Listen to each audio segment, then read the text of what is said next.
menjadi orang yang mudah sebar-sebar, karena belum tentu itu berita benar. Kalau nggak ngerti, ayo belajar. Mulailah curiga jika sudah suruh-suruh. Sebarkanlah, hey, tunggu dulu. Periksalah kalimat, kok banyak tanda seru. Banyak huruf besar, mata gue jadi ngilu. Coba dicari beritanya dulu, mendingan begitu daripada keliru. Apa untungnya sebar kabar palsu, daripada nanti kamu yang malu. Cek dulu, daripada nanti kamu yang malu.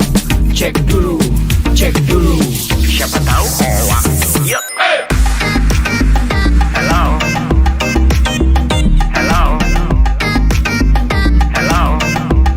siapa tahu hoax. Yup. Hello,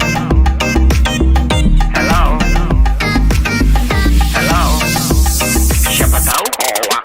Hoax itu konten yang negatif, tujuannya itu ya provokatif. Paling cocok buat orang yang sensitif. Kalau ke gue ya gak efektif, tapi semua suka yang positif. Misalnya video yang inspiratif, meme yang lucu, itu juga sih positif, kreatif, dan produktif. Coba dicari beritanya dulu, mendingan begitu daripada keliru.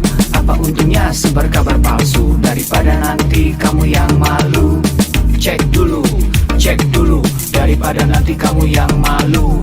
Cek dulu, siapa tahu hoax. Yup. Hello,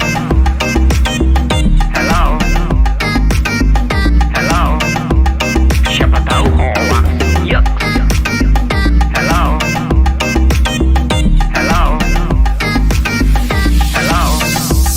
siapa tahu hoax.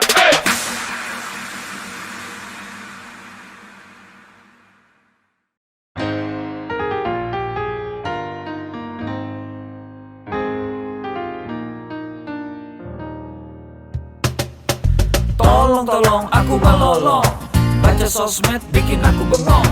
Banyak berita isinya bohong, bikin orang jadi saling menggonggong. Seperti ada niat sebar kebencian, tanpa peduli akan ada kerugian. Seperti dapat munculnya permusuhan, karena tertipu jadi curigaan. Gue pernah baca hoax di sosmed, yang jadi merugikan tukang trompet. Katanya trompet bisa bikin kanker, trompet sih cuma bisa bikin bibir doer. Sylvester Stallone dibilang mati, Brad Pitt juga dibilang mati, Mr. Bean, Jackie Chan juga dibilang mati. Seneng banget doain orang mati.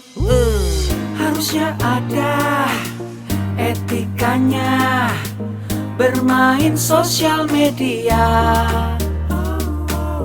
Tak bisa asal mengirim tanpa dipikirin, bisa fatal akibatnya. Bersihkanlah udara kita dari kebencian. Sebarkan saja cintamu untuk Indonesia. Wahai kepada pengguna sosmed, mari bersatu sampai lengket. Jagalah persatuan, jangan lobet. Hati-hati banyak tukang copet. Hey, jangan sampai salah posting, bisa bikin orang jadi pusing. Cek dulu itu penting, jangan jadi cepat terpancing. Gue pernah takut salah minum, karena bahaya buat tulang sumsum. Hampir semua merek disebutkan, gara-gara itu gue kehausan. Gue tertipu isu PKI, katanya jutaan sudah dipersenjatai. Akibatnya gue keluar biaya, bikin persembunyian bawah tanah. Harusnya ada etikanya bermain sosial media. Tak bisa asal mengirim tanpa dipikirin, bisa fatal akibatnya. Bersihkanlah udara kita dari kebencian. Sebarkan saja cintamu untuk Indonesia. Bersihkanlah udara kita dari kebencian. Sebarkan saja cintamu untuk Indonesia.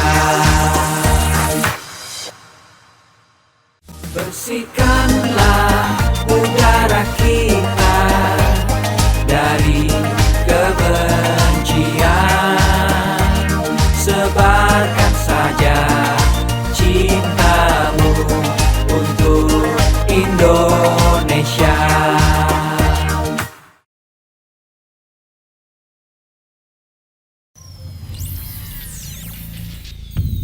Selamat datang di Indonesia Makin Cakap Digital, langsung dari 34 provinsi, 514 kabupaten kota, diikuti lebih dari 500.000 talenta digital.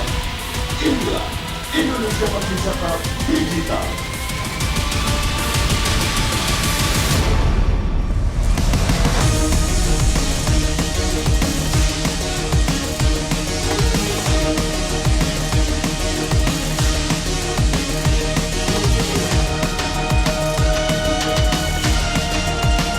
Saya luncurkan program literasi digital nasional hari ini.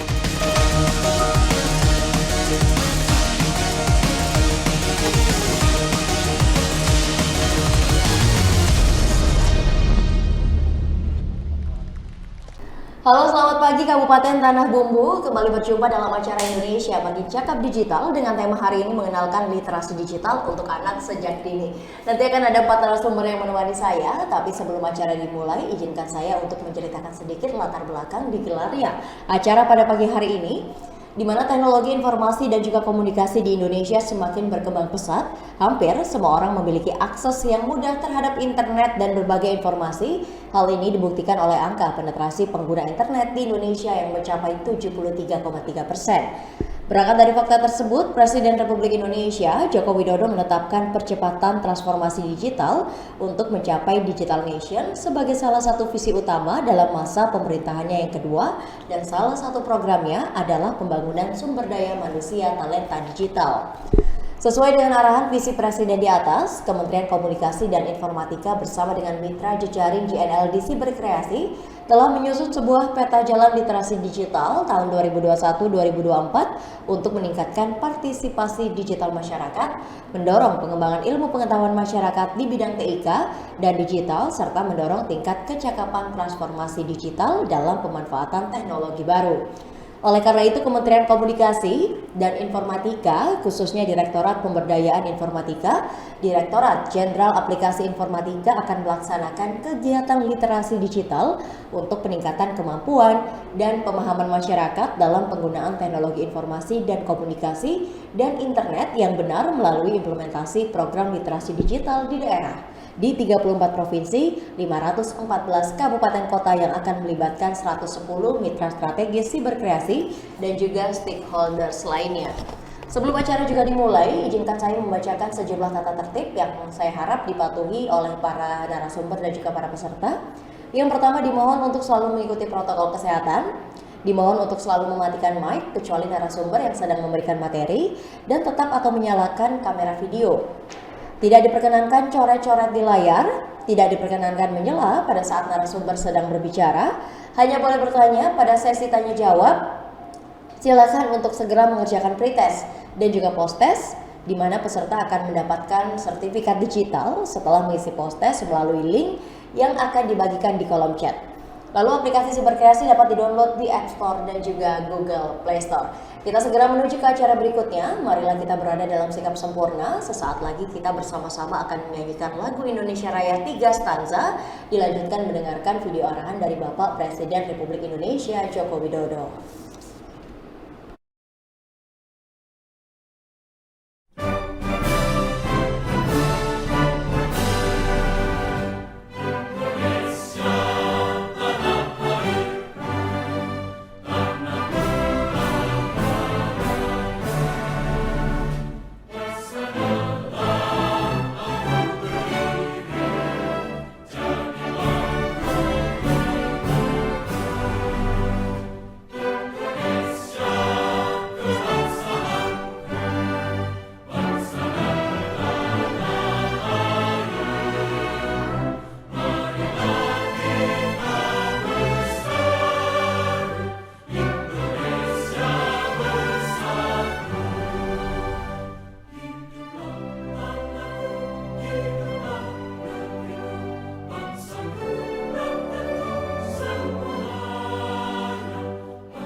Bismillahirrahmanirrahim. Assalamualaikum warahmatullahi wabarakatuh. Salam sejahtera bagi kita semuanya. Shalom, Om Swastiastu, Namo Buddhaya, salam kebajikan. Yang saya hormati para Menteri Kabinet Indonesia Maju, para Gubernur, Bupati, dan Wali Kota di seluruh tanah air Indonesia, hadirin dan undangan yang berbahagia. Pandemi membuka kesempatan luas bagi kita untuk melakukan transformasi digital secara besar-besaran. Pembangunan infrastruktur digital terus kita percepat. Ekonomi digital, terutama untuk UMKM, terus diperbanyak dan terus ditingkatkan. Pemerintahan digital juga terus diperkuat dan masyarakat disiapkan agar lebih cakap digital. Insya Allah pada akhir tahun 2022, 12.548 desa kelurahan akan terjangkau sinyal 4G. Percepatan 10 tahun lebih maju dari rencana sebelumnya yang selesai pada tahun 2032. Infrastruktur digital tidak berdiri sendiri. Jadi saat jaringan internetnya telah tersedia, harus diikuti kesiapan pengguna internetnya agar manfaat positif internet dapat dioptimalkan untuk membuat masyarakat semakin cerdas dan produktif. Sebaliknya, efek negatifnya harus dapat terus ditekan, terus diminimalkan. Bapak Ibu yang saya hormati, tantangan di ruang digital semakin besar, sangat besar. Konten-konten negatif terus bermunculan. Kejahatan di ruang digital terus meningkat. Hoax, penipuan daring, perjudian, eksploitasi seksual pada anak, perundungan siber, ujaran kebencian, radikalisme berbasis digital perlu terus diwaspadai karena mengancam persatuan dan kesatuan bangsa. Kewajiban kita bersama untuk terus meminimalkan konten negatif, membanjiri ruang digital dengan konten-konten positif, banjiri terus, isi terus dengan konten-konten positif. Kita harus tingkatkan kecakapan digital masyarakat agar mampu menciptakan lebih banyak konten kreatif yang mendidik, yang menyejukkan, yang menyerukan perdamaian. Internet harus mampu meningkatkan produktivitas masyarakat, membuat UMKM naik kelas, perbanyak UMKM onboarding ke platform e-commerce, sehingga internet bisa memberi nilai tambah ekonomi bagi seluruh lapisan masyarakat. Hadirin sekalian, literasi digital adalah kerja besar. Pemerintah tidak bisa bekerja sendirian. Perlu mendapatkan dukungan seluruh komponen bangsa agar semakin banyak masyarakat yang melek digital. Saya memberikan apresiasi kepada 110 lembaga dan berbagai komunitas yang terlibat dalam program literasi digital nasional ini. Saya harap gerakan ini menggelinding dan terus membesar, bisa mendorong berbagai inisiatif di tempat lain, melakukan kerja-kerja konkret di tengah masyarakat, agar makin cakap memanfaatkan internet untuk kegiatan edukatif dan produktif. Saya rasa itu yang bisa saya sampaikan. Dan dengan mengucap Bismillahirrahmanirrahim, saya luncurkan program literasi digital nasional hari ini. Terima kasih. Wassalamualaikum warahmatullahi wabarakatuh. Om Santi Santi Santi Om. Namo Buddhaya.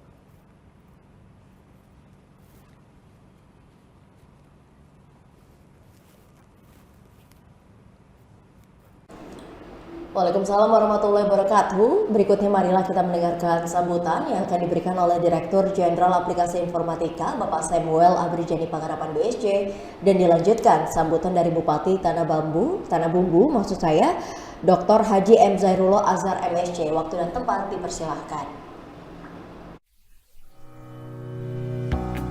Pastikan kita selalu menerapkan protokol kesehatan dengan menggunakan masker, menjaga jarak, dan selalu cuci tangan. Assalamualaikum warahmatullahi wabarakatuh. Salam sejahtera bagi kita semua. Om Swastiastu, Namo Buddhaya, salam kebajikan. Rekan-rekan yang saya hormati, puji syukur kita panjatkan kehadirat Tuhan Yang Maha Esa. Atas berkat dan rahmatnya, kita dapat berkumpul secara virtual dalam keadaan sehat di tengah situasi pandemi COVID-19. Semoga kita semua senantiasa dilimpahi dengan kesehatan dan damai sejahtera dalam upaya kita melawan pandemi COVID-19. Menjadi kebanggaan tersendiri bagi saya untuk membuka acara ini, di mana acara ini merupakan sebuah kegiatan yang diadakan oleh Kementerian Kominfo bekerjasama dengan Cyber Kreasi di bawah kerangka program literasi digital. Sebagaimana yang telah kita ketahui bersama, kehadiran pandemi dan pesatnya perkembangan teknologi telah mengubah cara kita beraktivitas dan bekerja. Kehadiran teknologi sebagai bagian dari kehidupan masyarakat inilah yang semakin mempertegas bahwa kita sedang menghadapi era disrupsi teknologi. Untuk menghadapi hal tersebut, kita semua harus mempercepat kerjasama kita dalam mewujudkan agenda transformasi digital Indonesia. Rekan sekalian yang berbahagia, salah satu pilar penting dalam mendukung terwujudnya agenda transformasi digital adalah menciptakan masyarakat digital, di mana kemampuan literasi digital masyarakat memegang peranan penting di dalamnya. Sebagai tingkat paling dasar, kemampuan literasi digital merupakan kemampuan yang paling krusial dalam menghadapi perkembangan teknologi saat ini untuk mewujudkan masyarakat Indonesia yang tidak hanya mengenal teknologi, namun juga cermat dalam menggunakannya. Pada tahun 2020, Kementerian Kominfo bersama Kata Data melakukan survei status literasi digital nasional, mengacu pada kerangka literasi digital milik UNESCO. Kajian tersebut menunjukkan bahwa indeks literasi digital Indonesia ada pada angka 3,47 dari skala 1 sampai 4. Di mana hal itu menunjukkan bahwa indeks literasi digital kita hanya ada pada sedikit di atas tingkat sedang, namun belum mencapai tingkat baik. Untuk mencapai tingkat literasi yang baik, pemerintah tidak dapat bekerja sendiri. Kementerian Kominfo bersama Cyber Kreasi dan berbagai stakeholder terus berupaya mengadakan berbagai kegiatan untuk meningkatkan kemampuan literasi digital masyarakat Indonesia, dan salah satunya adalah yang sedang rekan-rekan sekalian ikuti sekarang. Rekan-rekan yang saya hormati, dalam menghadapi perkembangan teknologi yang sangat cepat, literasi digital merupakan kunci dan fondasi utama harus kita semua miliki. Pemerintah dalam hal ini, Kementerian Kominfo, bersama dengan Cyber Kreasi berkomitmen akan terus melakukan upaya meningkatkan literasi digital masyarakat lewat berbagai macam inisiatif kegiatan. Adanya berbagai inisiatif kegiatan literasi digital diharapkan dapat memfasilitasi dan semakin mendorong terwujudnya masyarakat digital Indonesia. Keadaan normal yang baru, baik sekarang maupun pasca pandemi, akan mempercepat proses digitalisasi di berbagai lini kehidupan kita. Maka dari itu, kita harus mempersiapkan SDM kita dengan keterampilan digital yang sesuai untuk menghadapi perubahan ini. Akhir kata, mari kita membawa perubahan positif untuk Indonesia yang lebih baik. Kita ciptakan inovasi-inovasi berkualitas dengan mengembangkan talenta dan memaksimalkan potensi masyarakat digital Indonesia. Bersama kita dapat melalui pandemi dengan menjadi lebih baik dari masa sebelumnya. Demikian sambutan yang dapat saya sampaikan. Selamat mengikuti kegiatan, tetap semangat, dan salam literasi digital. Wassalamualaikum warahmatullahi wabarakatuh. Om Santi Santi Santi Om.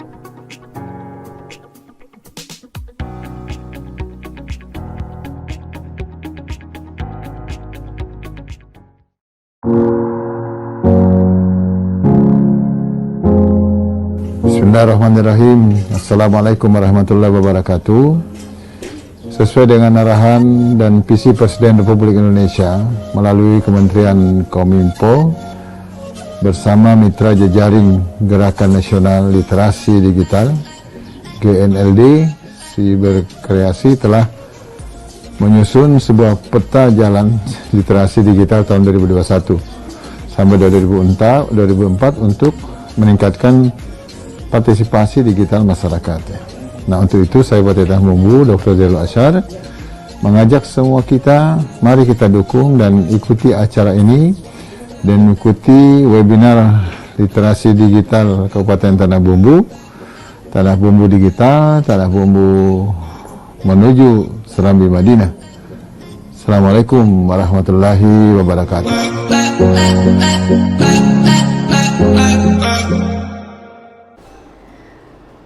Baru saja kita mendengarkan sambutan yang diberikan oleh Bapak Samuel Abrijani Penggerapan BSC selaku Direktur Jenderal Aplikasi Informatika, dan dilanjutkan sambutan dari Bupati Tanah Bumbu Dr. Haji M. Zailul Azhar MSc.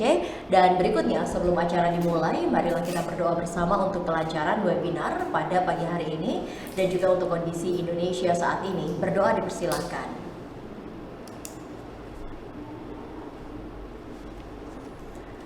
Berdoa selesai. Assalamualaikum warahmatullahi wabarakatuh. Perkenalkan, saya Aulia Mawardika, moderator untuk pagi hari ini. Dan sebelumnya saya akan memperkenalkan kepada Anda semua, para peserta narasumber yang nanti akan menemani saya. Ada 4 narasumber yang luar biasa membawakan materi-materinya masing-masing. Nanti yang pertama ada Restu Triadi atau Mas Andi Rif, yang sudah tidak asing di kita semua. Mas Andi Rif adalah seorang musisi dan juga vokalis band dari Rif. Materinya seputar positif, kreatif, dan juga aman di internet. Lalu berikutnya nanti ada Muhammad Rizky Haryanto, seorang CEO dari Indonesian Freelancer. Materinya seputar pilih mana, nabung atau belanja online. Lalu yang ketiga nanti ada Gilang Alfianto SIP, founder Hankidori Barbershop.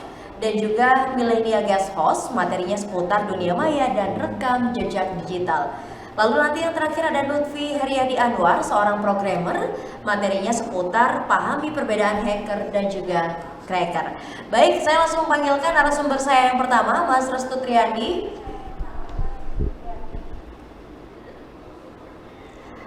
Halo, pagi Mas Andi Rif. Kita ketemu lagi pagi hari ini. Apa kabar? Baik, sehat walafiat, alhamdulillah. Sehat. Alhamdulillah. Iya, karena dulu tuh nanyain apa kabar, gimana kabarnya, mungkin basa-basi ya Mas. Sekarang tuh kayak beneran nggak kamu sehat, beneran sehat nggak gitu. Iya. Sekarang itu penuh harapan, berarti harapannya adalah jawabannya sehat-sehat semua, baik-baik semua. Oke, hari ini temanya positif, kreatif, dan juga aman di internet. Saya juga sempat lihat begitu beberapa sosial medianya dari Mas Andi Rif, tapi memang Mas Andi Rif ini bukan yang tipikal yang kalau main sosial media uploadnya yang yang bombastis, yang konspirasi dan sebagainya. Mas Andi itu yang update-nya selalu seputar kegiatan nyanyi, terus juga pokoknya yang happy. Nah, gimana sih Mas caranya jadi pribadi yang bisa selalu positif, terus juga selalu kreatif, tapi juga tetap aman gitu ketika menggunakan internet? Ya, oke.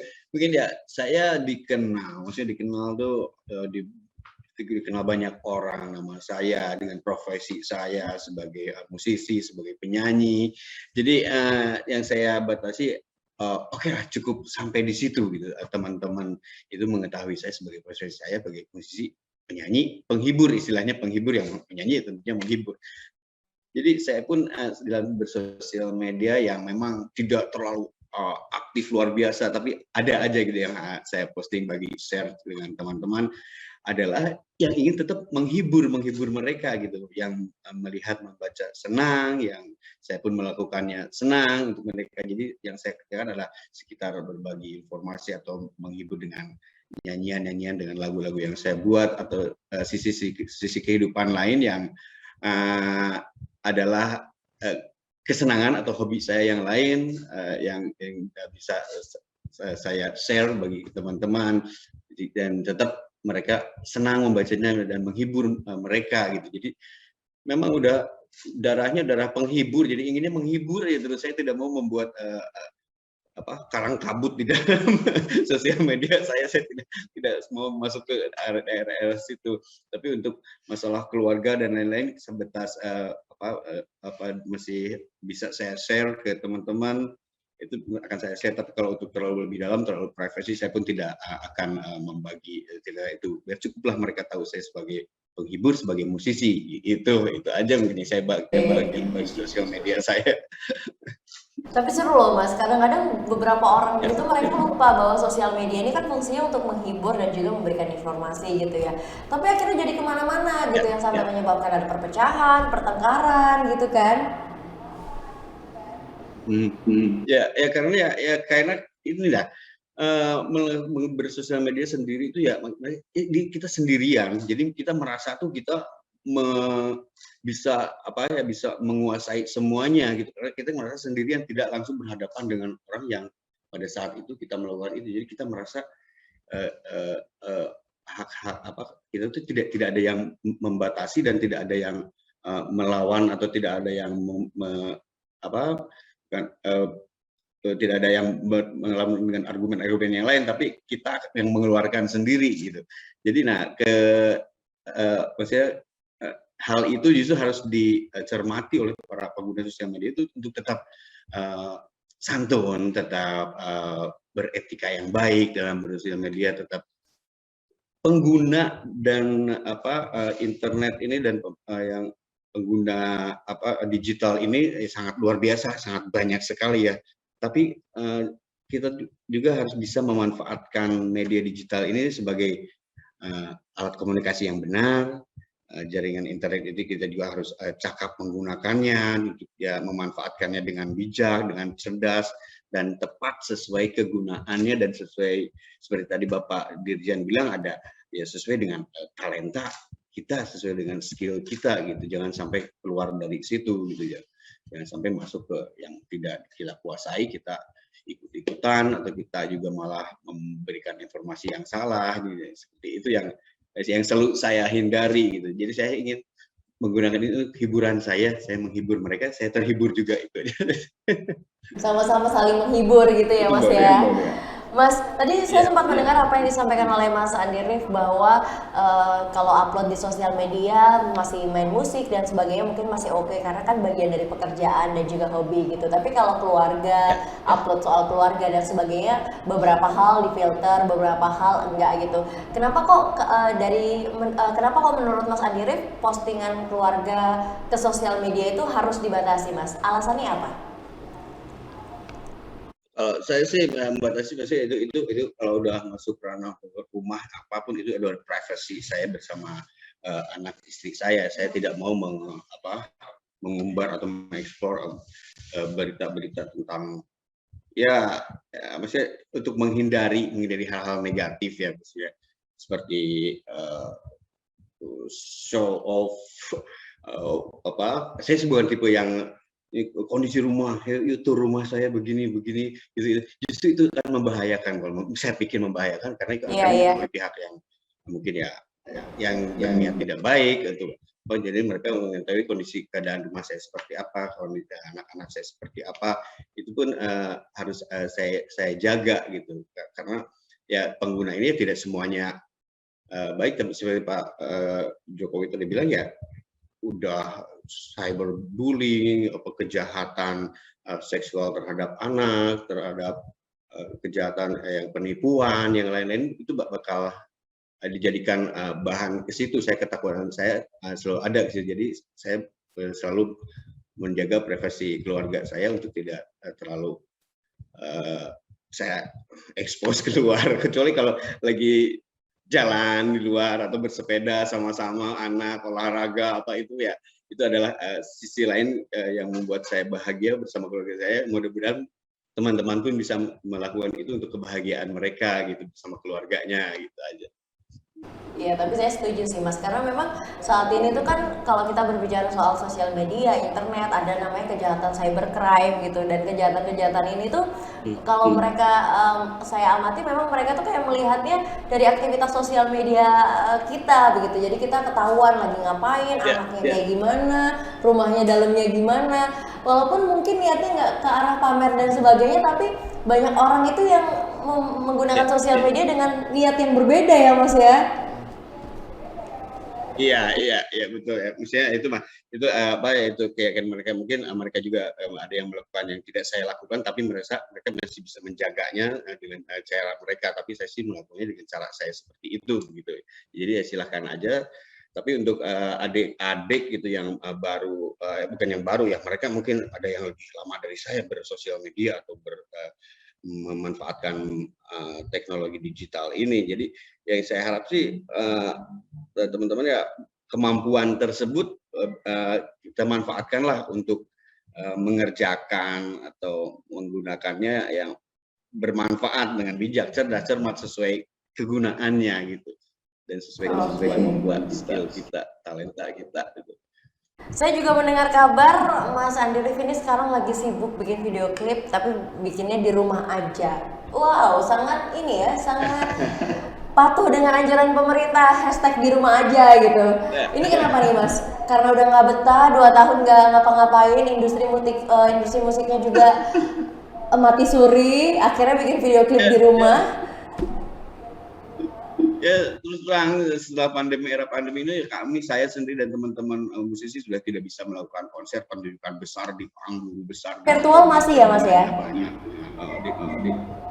Jadi virtual semuanya dilakukan seperti itu dan alhamdulillah saya sudah memproduksi beberapa lagu, saya record sendiri lagu karya saya buat sendiri video klipnya semua di rumah ya. Jadi saya betul-betul memanfaatkan era teknologi sekarang ini bisa saya manfaatkan sebaik mungkin ya, hanya dengan mengerjakan semuanya di rumah saya bisa tetap berkarya dan menghasilkan gitu. Dan bahkan ya karya itu juga bisa secara komersil saya jual di platform musik digital, video klipnya tayang di YouTube, terus saya juga mengerjakan beberapa lagu-lagu untuk beberapa company gitu, perusahaan gitu, jingle mereka gitu. Saya tetap kreatif seperti itu. Jadi ya teknologi ini saya manfaatkan dengan skill dan kemampuan saya untuk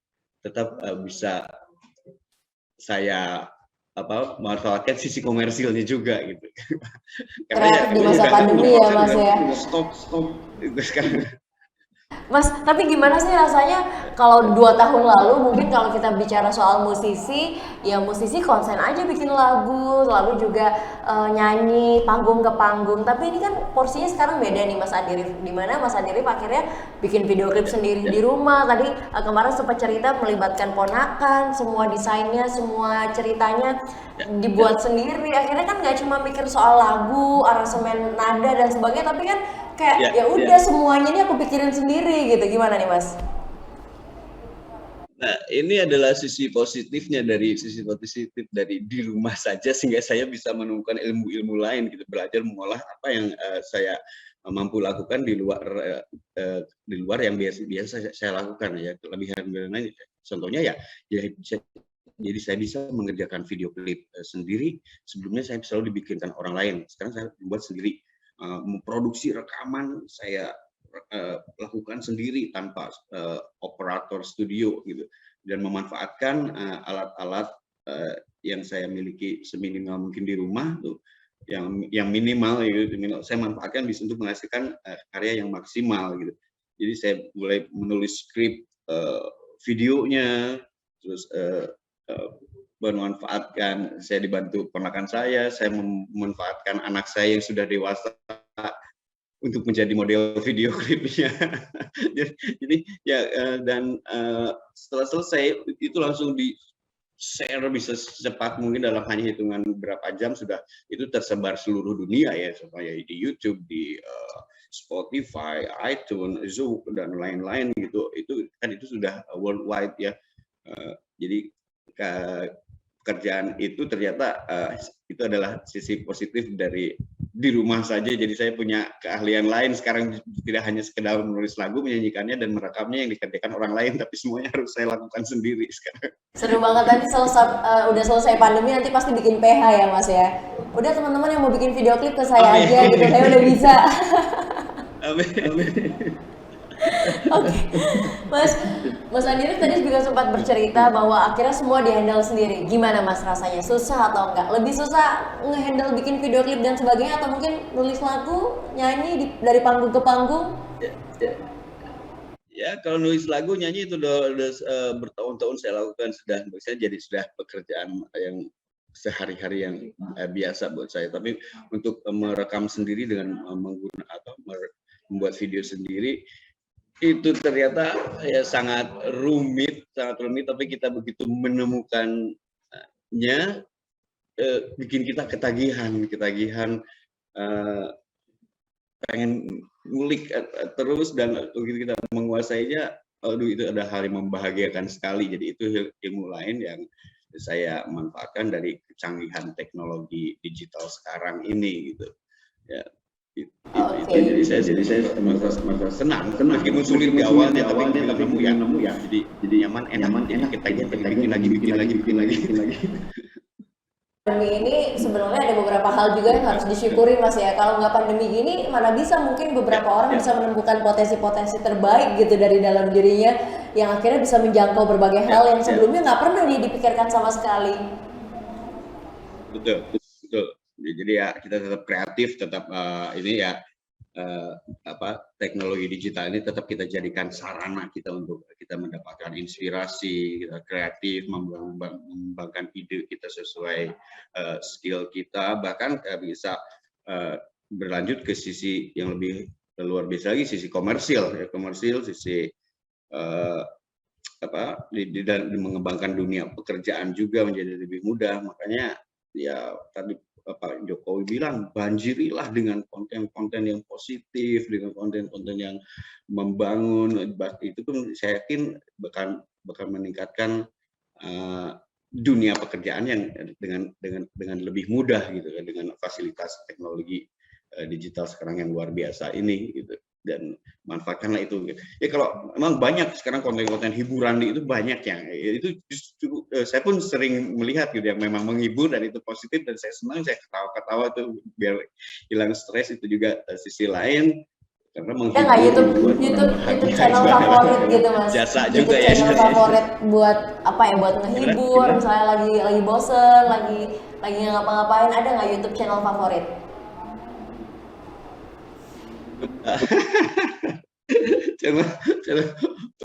channel favorit saya, aduh apa ya, saya ada channel favorit saya ada, saya senang bersepeda. Setiap ada waktu luang, saya meskipun bersepeda sekarang dibatasi hanya seputar komplek rumah saya, berapa putaran, tapi tetap jadi ada selalu yang saya buka adalah informasi tentang berorganisasi pesepeda, terus dalam membangun atau membuild sebuah baik tuh sepeda itu seperti apa, dan itu jadi ilmu itu yang selalu saya buka gitu. Oke, jadi habis bikin video klip bikin video klip, sekarang mulai merambah ke bisnis sepeda lagi ya Mas ya. Emang pandemi ini benar-benar luar biasa. Amin. Iya, nggak kerasa sepeda dari satu nambah lagi. Akhirnya banyak banget sepedanya. Oke, Mas Andirif, karena ada keterbatasan waktu di sini, sebenarnya masih pingin banget gitu ngobrol terus sama Mas Andirif. Seru banget ceritanya, yang awalnya mulai menyanyi, terus juga bikin lagu, sekarang udah mulai merambah, tadi udah cerita bikin video klip sendiri, melibatkan hanya orang-orang di dalam rumah, bahkan penggarapannya juga selesai dari dalam rumah tanpa keluar rumah. Lalu juga geser lagi, ternyata lagi sibuk sepedaan, aktivitasnya luar biasa memang Mas Andirif ini di masa pandemi. Terakhir Mas, dari saya, dan saya yakin juga para peserta setuju dengan permintaan saya, nyanyi dong Mas, boleh deh, lagu apa aja boleh. Tapi jangan sebain ya Mas ya, lama-lamain nggak apa-apa. Ini lagu Indonesia lama yang dari Plus, tapi saya sempat merekam lagu ini kembali bersama Om Erwin Gutawa pada saat itu saya diajak merekam ulang lagu ini. Tersenyum dianya padaku, manis, manis, manis. Ku belai rambutnya yang hitam. Sayang, sayang, sayang. Alangkah senang hatiku bila ku dekat denganmu. Alangkah senang hatiku, sayangku hanya untukmu. Lagi. Kita masih bersama, jauh. Tamasya kemana? Tamasya ke Kalimantan Selatan. Indah.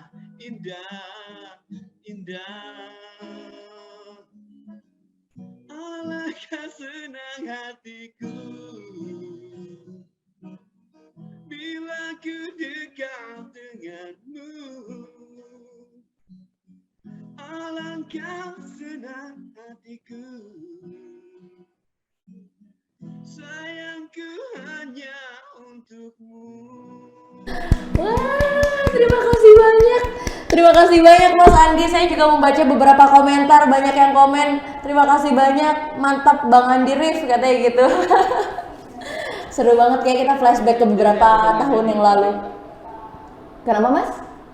Pesan aja untuk adik-adik yang mau membuat konten-konten di sosial media, ya tetaplah membuat konten yang sesuai dengan bakat dan kemampuan kita, yang menghibur, bagi pengetahuan, solidaritas, charity, menjadi wadah organisasi, bahwa bisa share informasi yang baik juga, jangan masuk ke ranah yang tidak kita kuasai, gitu aja ya.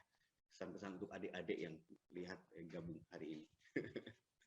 Oke, makasih banyak Mas Andi Rif untuk pesan-pesannya. Adik-adik, para peserta yang saat ini melihat, diingat baik-baik pesannya Mas Andi Rif. Tadi ada yang komen di bawah barusan, katanya Mas Andi Rif adalah idola sepanjang masa. Waduh. Oke, thank you. Thank you Mas Andi Rif. Oke, luar biasa sekali Mas Andi Rif baru saja memberikan kita pencerahan gitu, bahwa banyak hal yang bisa dijangkau dari teknologi yang semakin canggih, internet yang semakin luas juga, kita bisa merambah apapun, bisa menjamah apapun, hal-hal yang mungkin sebelumnya tidak kita kuasai, kita bisa belajar. Bahkan Mas Andi Rif yang awalnya cuma nyanyi dari panggung ke panggung, bikin lagu dan sebagainya, konsen sebagai musisi, tapi ternyata semakin kesini pandemi membuat beliau bisa membuat video klip, rekaman lagu, bahkan sudah diupload di platform YouTube, Spotify dan sebagainya, yang pada akhirnya juga menghasilkan uang begitu di masa pandemi. Semoga menjadi pencerahan untuk kita semua. Dan yang terakhir yang paling penting disampaikan oleh Mas Andi Rif adalah jangan pernah mengunggah apapun jika kalian tidak menguasai hal itu, tidak menguasai topik itu. Dan sekali lagi, sosial media hanyalah tempat untuk hiburan. Batasi hal-hal yang akan kalian upload agar tidak semua orang tahu bagaimana kehidupan Anda yang sebenarnya. Terima kasih banyak Mas Andi Rif untuk materi yang diberikan. Saya bergeser lagi langsung ke narasumber berikutnya. Saya perkenalkan ke Anda Muhammad Rizky Haryanto, CEO Indonesia Freelancer. Beliau memberikan materi seputar nabung atau belanja online. Ini juga materi yang sangat menarik sekali. Kalau kita sebelumnya sering kepikiran kira-kira ada duit segini, berapa ya yang ditabung, berapa ya yang dibelanjain. Kalaupun belanja, mending cash atau cicilan ya kira-kira. Nah, ini akan dibahas lebih tuntas oleh Mas Muhammad Rizky Haryanto. Waktu dan tempat dipersilahkan. Halo. Halo. Ya, halo semuanya. Selamat pagi ya, ini mumpung masih pagi nih, semangat pagi banget ya, harusnya masih semangat-semangatnya untuk kerja, semangat-semangatnya ngeliat literasi digital di 2021 ini gerakan nasionalnya. Oke, sebelumnya aku bakal share screen terlebih dahulu. Oke, sebentar.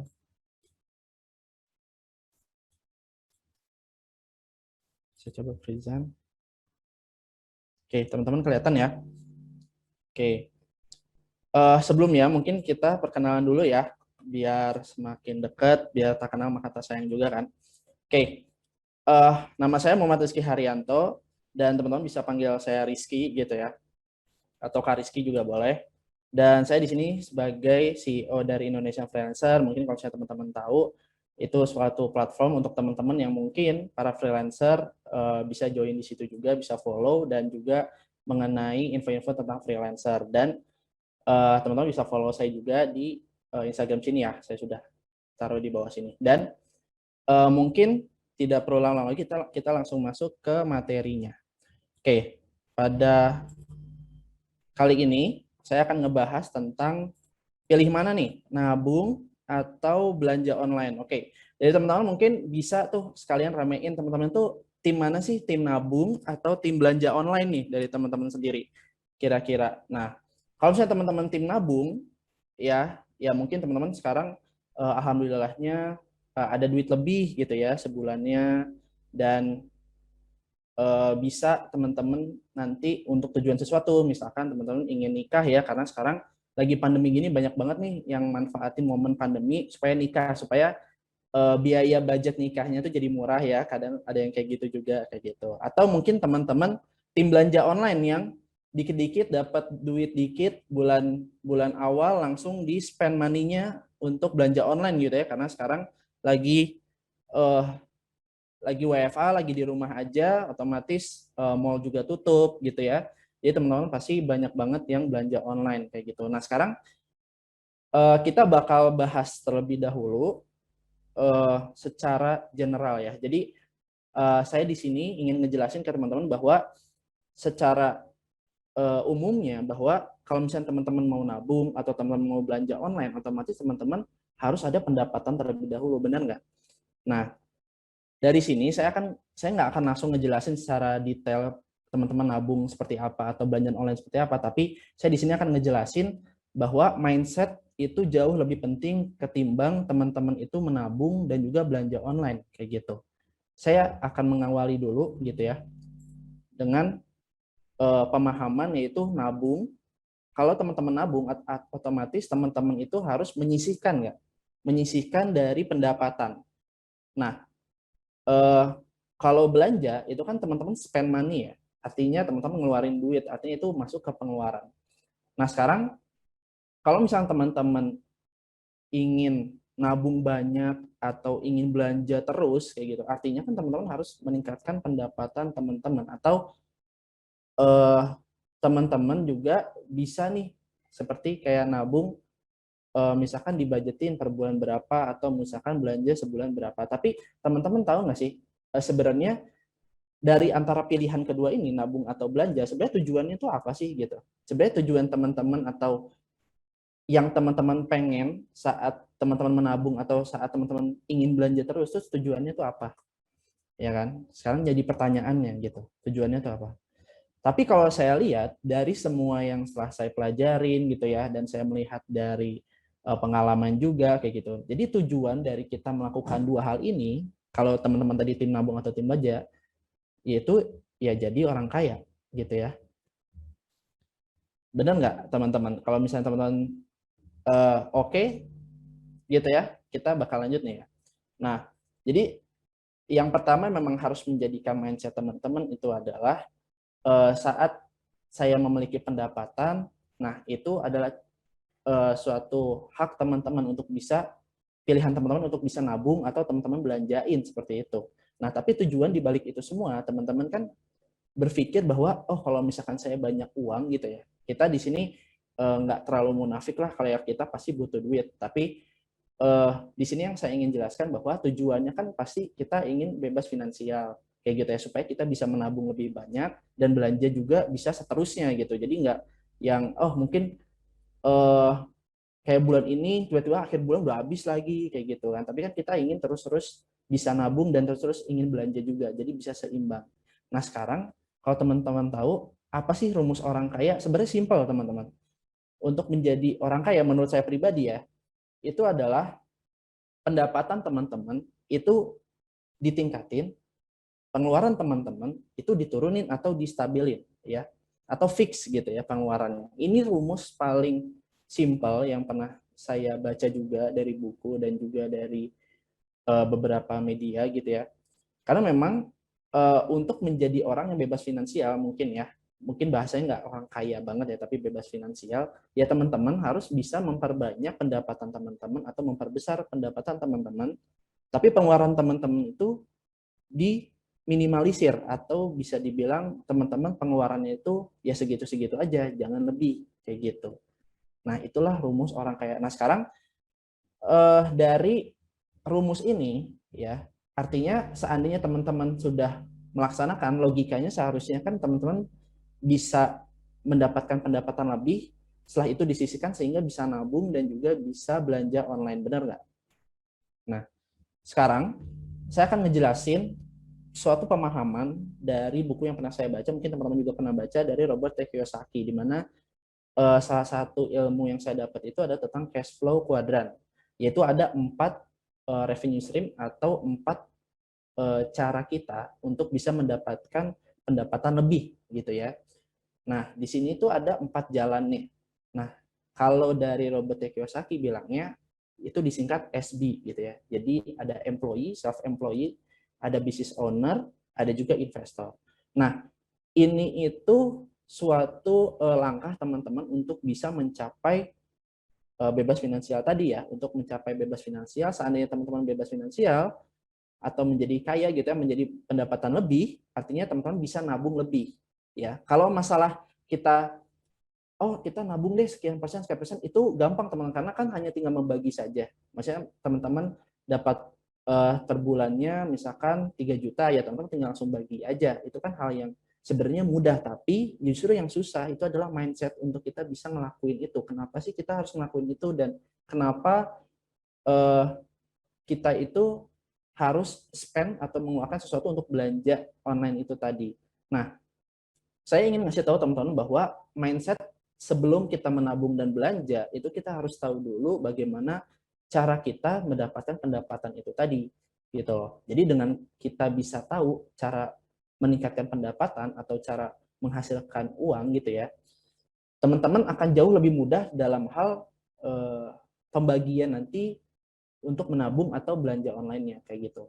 Nah, di sini saya akan menjelaskan sedikit untuk 4 revenue stream ini dari SB ini ya. Jadi ada yaitu sebagai employee. Nah, di sini tuh teman-teman tuh punya pekerjaan gitu ya. Teman-teman di sini mungkin saya samaratakan bahwa teman-teman semua sudah menjadi pegawai atau teman-teman punya pendapatan fix tiap bulannya sebagai pekerja, sebagai pegawai kayak gitu ya. Nah, terus selanjutnya ada self-employed. Nah, self-employed itu apa? Self-employed itu teman-teman bekerja untuk diri sendiri. Artinya teman-teman menghasilkan uang dari value teman-teman. Jadi misalkan kayak seperti Mas Andi Rif tadi. Jadi Mas Andi Rif tadi yaitu berprofesi sebagai musisi, sehingga dia bisa mengkomersilkan karyanya sehingga meningkatkan pendapatan dari Mas Andi Rif tadi kayak gitu. Nah, terus setelah itu ada juga business owner.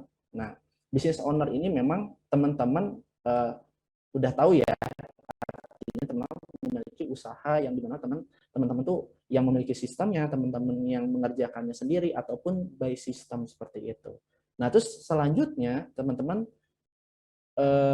ada investor, di mana teman-teman sudah memiliki banyak pendapatan dan ingin memutar kembali uangnya untuk bisa meningkatkan atau menggandakan lagi pendapatan teman-teman semua kayak gitu. Nah, nanti aku bakal jelasin lagi ya secara ini ya untuk SB ini. Tapi kita akan lanjut terlebih dahulu. Nah, sekarang dari pendapatan tersebut, nah teman-teman itu nggak cuma harus paham bagaimana cara mendapatkan uang itu tadi, tapi teman-teman juga harus tahu bagaimana teman-teman mengatur money management atau mengatur keuangan pendapatan dari teman-teman tiap bulannya kayak gitu. Nah, ini saya ambil dari suatu teori juga dari Elizabeth Warren ya. Bagaimana sih cara kita mengatur keuangan kita tiap bulan ya. Kalau dari teorinya sendiri sih 50% itu kita bagi untuk menjadi kebutuhan. Jadi kalau misalnya teman-teman kita anggap case 1 bulannya teman-teman mendapatkan gaji UMR misalkan 4 juta, artinya setengahnya 2 jutanya ya 50% itu untuk kebutuhan sehari-hari, misalkan teman-teman untuk makan kayak gitu ya, dan perabotan rumah dan kebutuhan sehari-hari kayak gitu. Terus 30%-nya, nah ini tuh keinginan teman-teman, misalkan teman-teman ingin traveling, teman-teman ingin belanja online tadi gitu ya. Nah, 30% inilah pembagian untuk teman-teman tadi bisa belanja online ya menurut Elizabeth Warren tadi. Nah, terus baru sisanya 20% lagi itu bisa teman-teman jadikan tabungan atau teman-teman investasikan kayak gitu. Nah, dari money management ini teman-teman juga bisa langsung terapin mulai dari bulan ini ya. Jadi di bulan Agustus ini mumpung masih awal bulan juga, teman-teman udah bisa nih sisihin langsung. Jadi setiap teman-teman dapat pendapatan, dapat uang per bulannya, teman-teman bisa langsung sisihkan 50% untuk kebutuhan, 30% untuk keinginan teman-teman, dan 20% untuk investasi ataupun tabungan dari teman-teman sendiri kayak gitu. Nah, terus Kak Rizky pakainya berapa persen? Apakah sama dengan teori ini gitu? Nah, kalau misalkan versi saya sendiri, saya itu jauh lebih press lagi kayak gitu. Jadi saya 50% itu untuk investasi. Nah, sisanya itu kebutuhan itu saya 30% justru.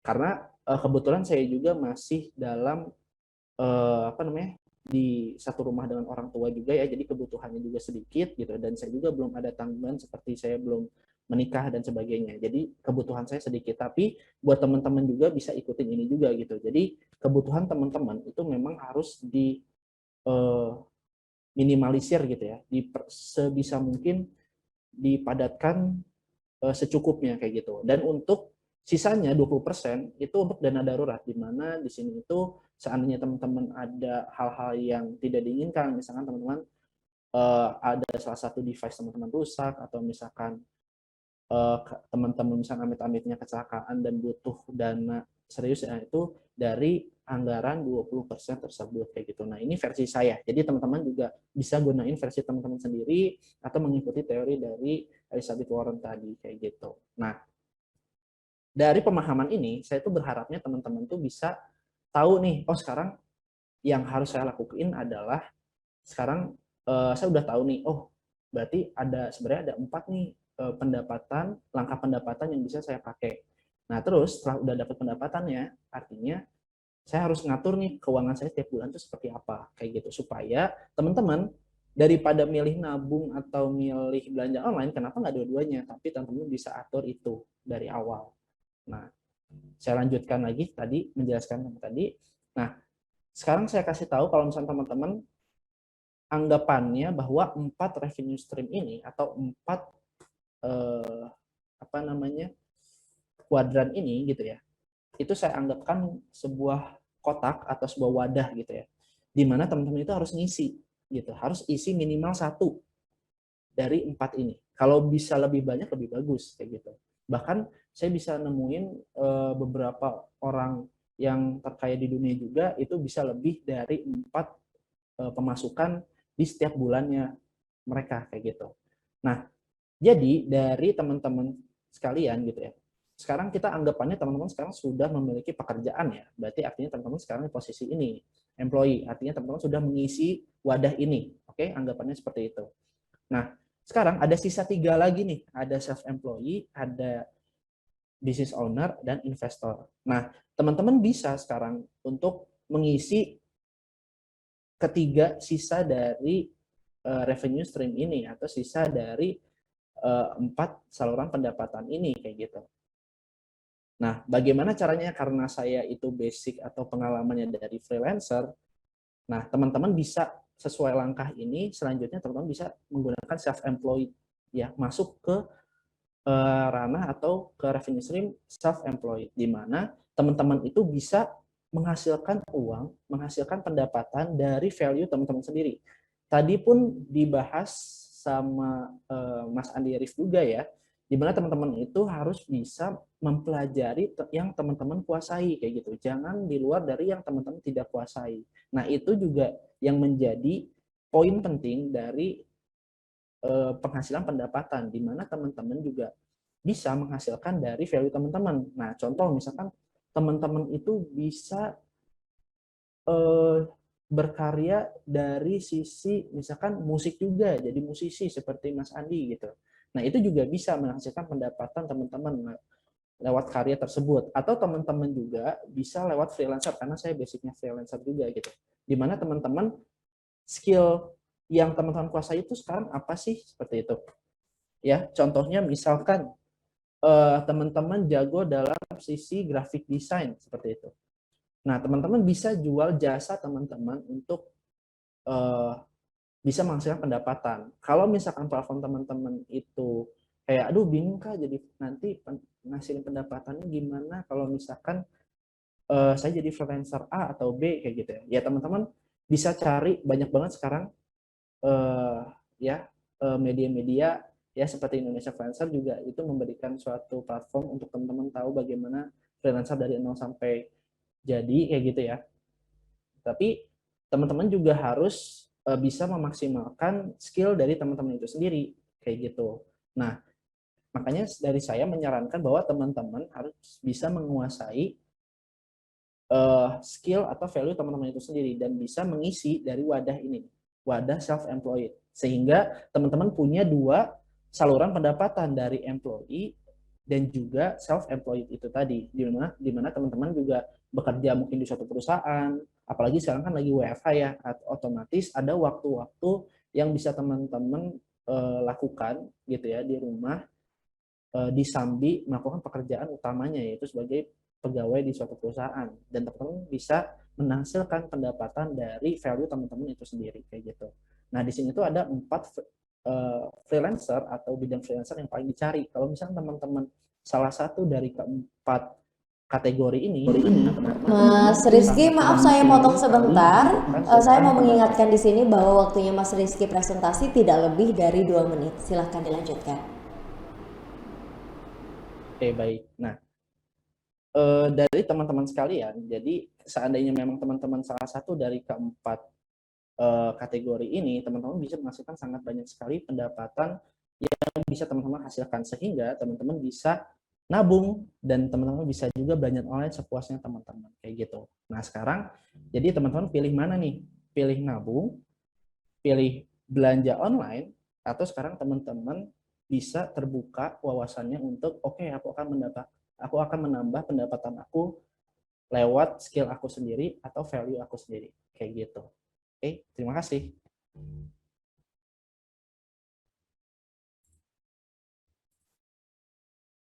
Baik, terima kasih banyak Mas Rizky untuk materi yang diberikan. Mas Rizky baru saja memberikan materi untuk kita semua seputar pilih mana nabung atau belanja online. Silahkan untuk Anda semua yang ingin bertanya kepada Mas Rizky seputar materi yang dibawakan oleh Mas Rizky, langsung tulis di kolom chat.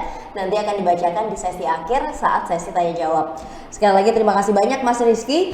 Sebelum kita bergeser ke narasumber berikutnya, saya kembali menyampaikan kepada Anda para peserta yang saat ini menyaksikan, ada berapa peserta yang bergabung bersama kita saat ini? Lebih dari 50. Hampir 80 ya, 87. Oke, ada 87 peserta yang bergabung bersama kita di sini.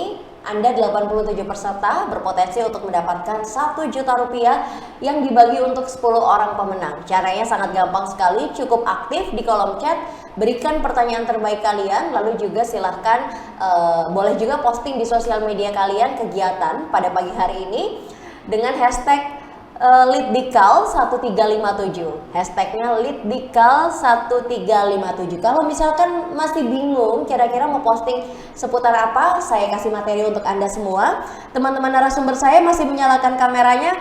Boleh yuk teman-teman narasumber, kita berlima ya berarti ya, dengan saya kita berlima foto sebentar untuk para peserta biar punya materi yang bisa di-share ke sosial media mereka. Oke, teman-teman narasumber. Di sini ada Mas Andi, lalu juga ada Mas Rizky, ada Mas Gilang, dan juga ada Mas Lutfi. Siap? Sudah menyala semua kameranya? Oke, teman-teman narasumber silahkan menghadap ke kamera, tersenyum yang manis. Saya countdown dari sini. 1, 2, 3. Oke, baik, cukup. Silahkan teman-teman peserta mengabadikan foto yang tadi. Semoga sudah cukup waktunya untuk mengabadikan. Kalau nggak ada materi, bingung yang mau diposting di sosial media, silahkan foto itu posting di sosial media kalian, karena kalian berpotensi mendapatkan hadiah 1 juta rupiah yang dibagi untuk 10 orang pemenang. Baik, saya bergeser ke narasumber kita yang ketiga. Ada Mas Gilang Alfianto SIP, seorang founder dari Hunky Dory Barbershop, dan juga Millennia Guest Host, materinya seputar dunia maya dan rekam jejak digital. Mas Gilang, waktu dan tempat dipersilahkan. Ya, halo, selamat pagi menjelang siang tentunya kepada teman-teman Kabupaten Tanah Bumbu Pagi yang sudah ikut serta dalam partisipan di hari ini. Lalu terima kasih juga kepada teman-teman narasumber Itu ada Mas Andi, Mas Rizky, dan Mas lainnya. Lalu langsung aja kita mau share screen materinya. Oke. Oke. Nah, singkat, padat, dan jelas saya akan menjelaskannya. Di sini saya akan menjelaskan mengenai dunia maya dan rekam jejak digital. Sebenarnya saya akan lebih sharing, lalu sedikit ada teka-teki mengenai gambar seseorang. Oke, lanjut. Nah, tak kenal maka tak sayang, perkenalkan saya Gilang Alfianto, founder dari Hangkidori Barbershop.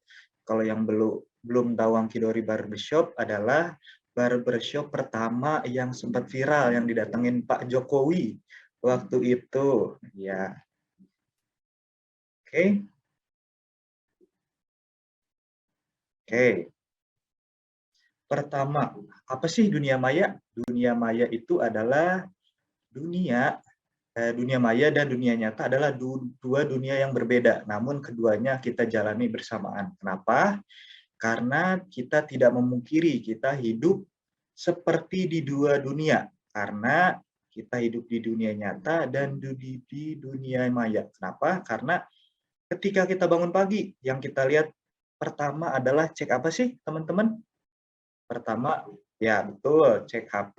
Jadi tanpa disadari kita hidup di dua dunia, dunia maya. Nah, setelah itu apa sih yang bisa didapatkan ketika kalian atau teman-teman bermain dunia maya? Tentunya kita dapat mengakses atau berbagi jaringan bersama teman-teman yang tadinya mungkin kita cuma ngobrol di depan komplek, tapi dengan adanya dunia maya kita bisa berdiskusi, bisa bersosialisasi antar pulau, antar benua, antar negara juga kita bisa mengaksesnya.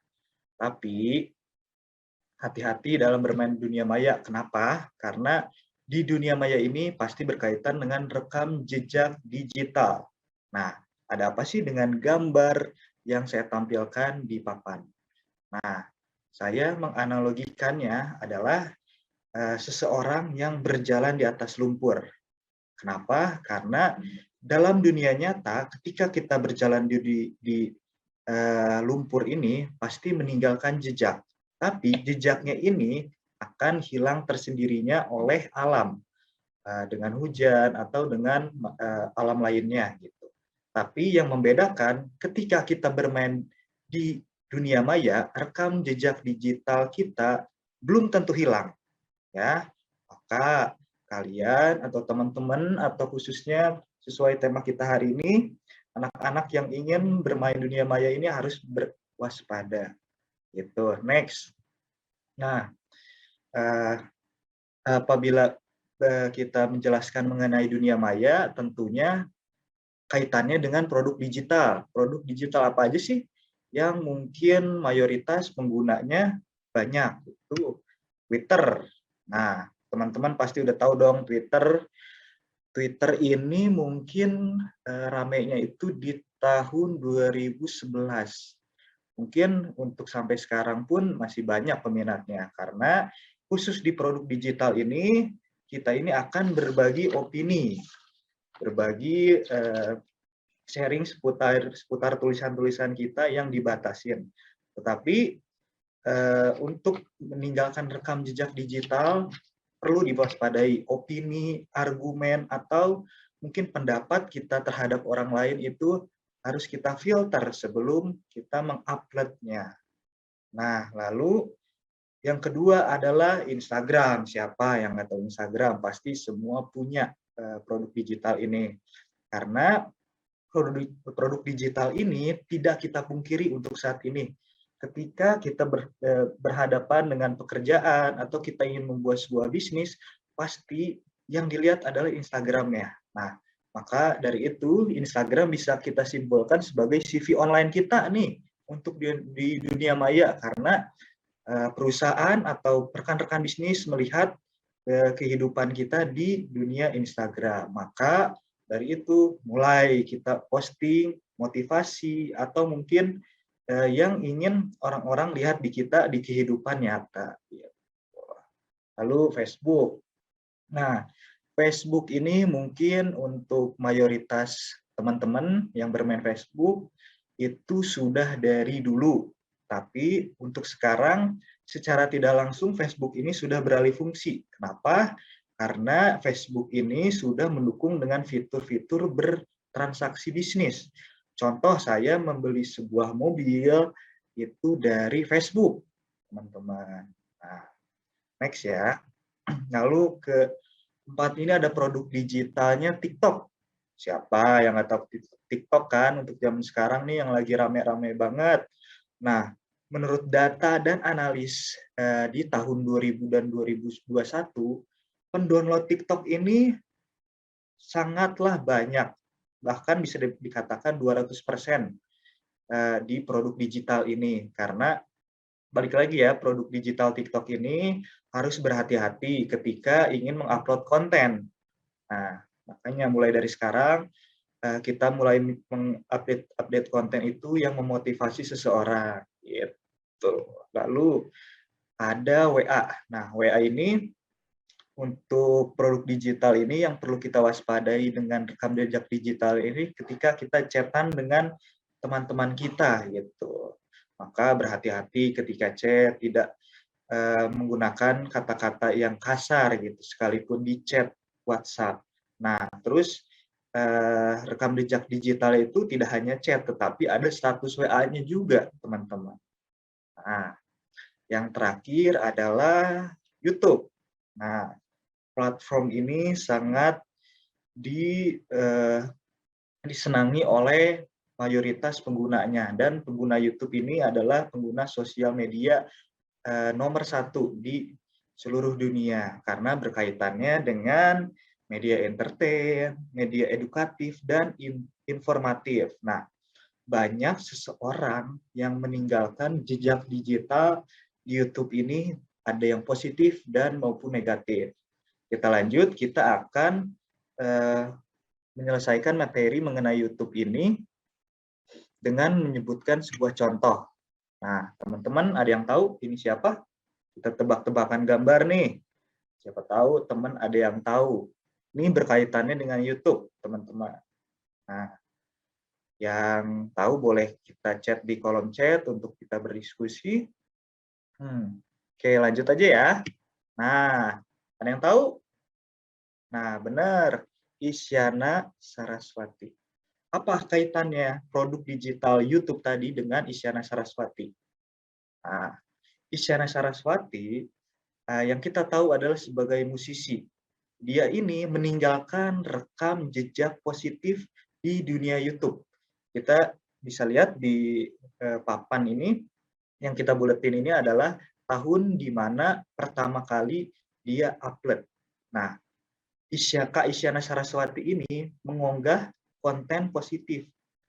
Nah, ketika banyak kalangan musisi ingin tenar melalui hal yang lainnya, Kak Isyana Saraswati justru didekati oleh beberapa orang-orang produser karena melihat rekam jejak digitalnya di konten YouTube. Maka dari itu, teman-teman, khususnya anak muda yang ingin membuat konten, dimulailah dengan konten positif atau berdasarkan hobi kita. Contoh Kak Isyana dengan hobi yang suka bernyanyi, diupload ke YouTube, kita tidak tahu di beberapa tahun kemudian itu akan menjadi positif. Gitu.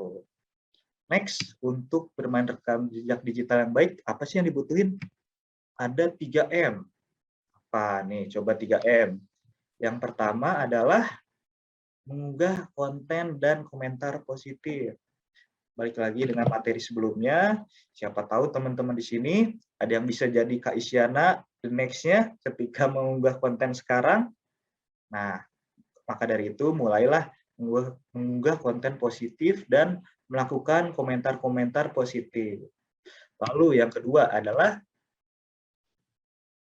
memutus tali hoax. Apabila kita berkaitan dengan dunia maya atau dunia internet, pasti berhubungan dengan hoax. Nah, caranya adalah ketika kita mendapatkan hoax, kita filter berita tersebut keasliannya benar atau tidak.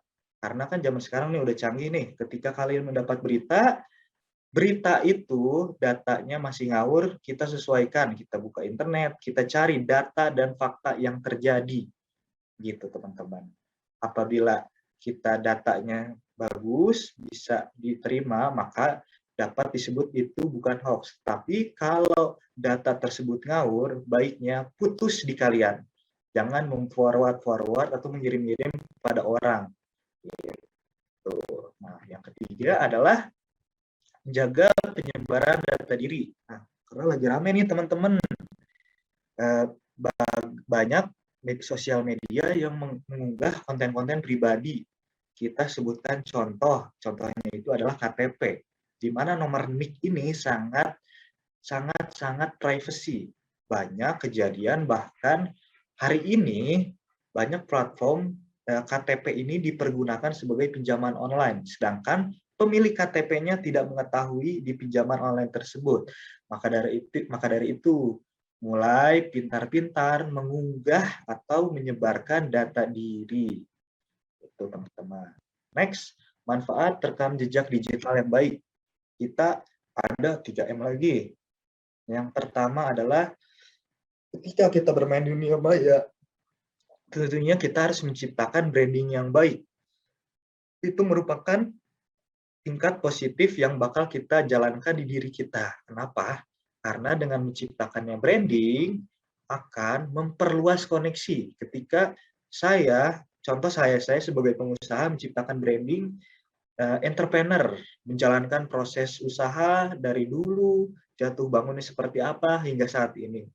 Lalu setelah itu kita memperluas koneksi, otomatis followers kita contoh sebutkan produknya Instagram, followers kita follow karena mereka menyukai branding yang kita ciptakan atau branding usaha yang kita ciptakan. Nah, setelah memperluas koneksi, tentunya kita akan lebih mudah dan memfilter koneksi-koneksi terbaik kita dalam membuka sebuah peluang bisnis. Tentunya semua teman-teman ingin sekali membangun sebuah bisnis dengan teman-teman koneksi terbaik kalian. Gitu.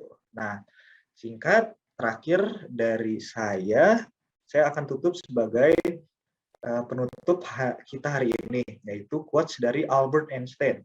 Satu-satunya sumber dari pengetahuan adalah pengalaman. Nah, yang saya ceritakan, proses dan lain-lainnya adalah sebuah pengetahuan. Tapi alangkah baiknya ketika teman-teman langsung mengaplikasikannya dari sekarang. Mulai komentar, posting hal-hal yang positif.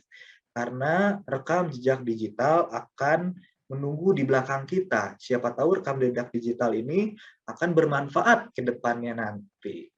Oke, sekian dari saya. Terima kasih. Teman-teman, Assalamualaikum warahmatullahi wabarakatuh. Waalaikumsalam warahmatullahi wabarakatuh. Terima kasih banyak Mas Gilang Alfianto untuk materi yang diberikan seputar dunia maya dan juga rekam jejak digital. Sekali lagi pertanyaan yang ingin ditujukan kepada Mas Gilang Alfianto silahkan tulis di kolom komentar, nanti akan dibacakan di sesi akhir saat sesi tanya jawab. Saya langsung bergeser ke narasumber berikutnya. Saya perkenalkan kepada Anda Hutfi Haryadi Anwar. Beliau adalah seorang programmer dan materinya seputar paham perbedaan hacker dan juga cracker. Kepada Mas Lutfi, waktu dan tempat dipersilahkan. Lutfi, mohon maaf saya salah penyebutan Mas Lutfi ya. Silahkan. Ya, Lutfi, benar. Lutfi Haryadi. Assalamualaikum warahmatullahi wabarakatuh. Kenalkan, nama saya Lutfi Haryadi Anwar. Saya orang programmer freelance. Mulai ini saya akan buka akun saya.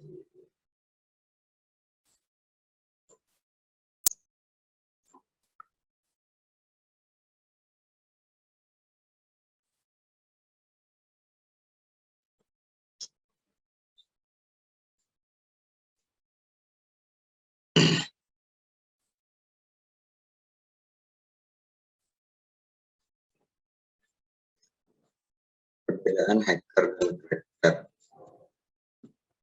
Mungkin banyak yang bertanya-tanya apa itu hacker dan cracker. Cracker mungkin yang terbesit dalam kepala kita, hacker itu orang yang suka meretas komputer. Seseorang yang hobinya merusak sistem komputer. Ya.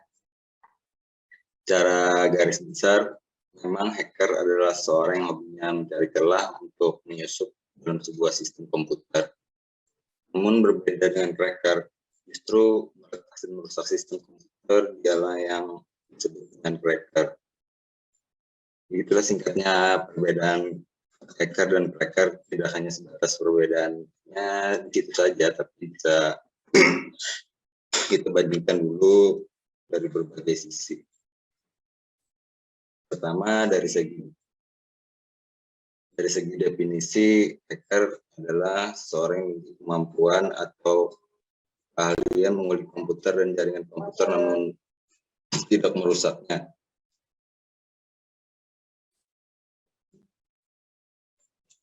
Nyatanya, hacker diartikan sebagai seorang yang hanya menyusup dan juga meretas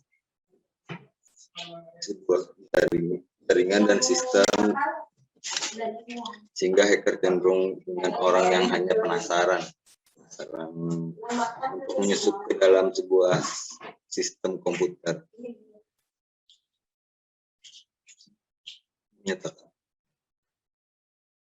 hacker tidak akan merusak sistem yang dibobolnya atau yang dibukanya. Mereka hanya ingin hanya penasaran untuk mengetahui seberapa kuat sistem keamanan yang bisa dari sebuah sistem komputer tersebut. Kalian untuk menguji skill mereka untuk menembus sebuah sistem. Sedangkan cracker itu berasal dari kata crack yang artinya rusak. Otomatis jika ada hubungannya dengan cracker, maka artinya menjadi seorang yang merusak. Nah, cracker adalah seorang yang bukan hanya ingin menyusup atau meretas saja. Cracker diartikan dengan seorang yang memiliki kecenderungan untuk merusak sistem atau jaringan komputer yang sudah dia retas. Cracker lebih memiliki niat negatif jika dibandingkan dengan hacker.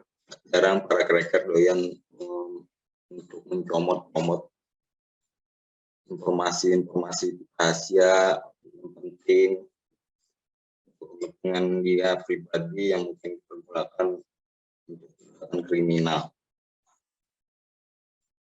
Misalkan ada beberapa informasi yang sangat rahasia dan tidak boleh disebarluaskan, namun mereka justru menyebarluaskan informasi tersebut, dan juga para cracker sedang untuk meretas keamanan komputer untuk mencuri atau mengambil software yang berlisensi.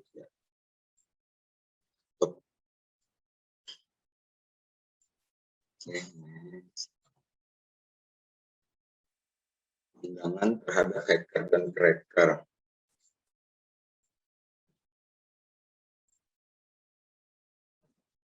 Hacker itu yang disebutkan pada bagian definisi bahwa memang hacker biasanya seorang yang hanya melakukan penyusupan dan peretasan untuk merusak sistem dan jaringan komputer. Uniknya hacker juga ada yang legal loh. Beberapa instansi ternama di dunia memiliki hacker yang hebat untuk mengamankan sistem komputernya. Lantas hacker dikenal sebagai apa? Akan penelitian seperti itu. Beberapa orang setuju bahwa hacker dikenal sebagai seorang yang membuat atau mengembangkan sesuatu dengan tujuan yang lebih positif jika dibandingkan dengan cracker. Jelaskan bahwa hacker biasanya hanya meretas, hanya untuk mengembangkan potensinya, mengasah skill pada sistem dan jaringan komputer. Mereka tidak akan mengambil informasi secara paksa atau merusak sistem yang ada. Beda halnya dengan cracker. Cracker orang yang ahli dalam meretas, menyusup komputer dengan tujuan untuk mengambil informasi tanpa izin, maka itulah yang disebut cracker. para cracker dikenal sebagai perusak sistem. Mereka ini berbahaya dan tersegan para cracker mengambil aksi ilegal yang bertentangan dengan hukum. Jadi sekarang hacker itu bisa disebut sebagai pelindung sistem komputer dengan arah yang lebih positif. Kalau cracker itu dikenal sebagai seorang yang suka merusak sistem komputer dan mengarah ke hal-hal negatif seperti aksi ilegal. Perbedaan antara hacker dan cracker. Mengingat hacker adalah seorang yang lebih mengarah pada peretasan untuk tujuan positif, maka beberapa orang sepakat bahwa hacker memiliki tingkatan yang lebih baik dibandingkan hacker. Selain itu juga, hacker dianggap lebih pintar dan bijak. Ini karena dikarenakan hacker dianggap memiliki kemampuan yang hebat dalam menangani sistem keamanan komputer. Mereka akan terus meretas untuk mengasah kemampuan yang disebut positif. Bahkan tak jarang para hacker berserta membantu beberapa instansi untuk menangkap penjahat dunia maya.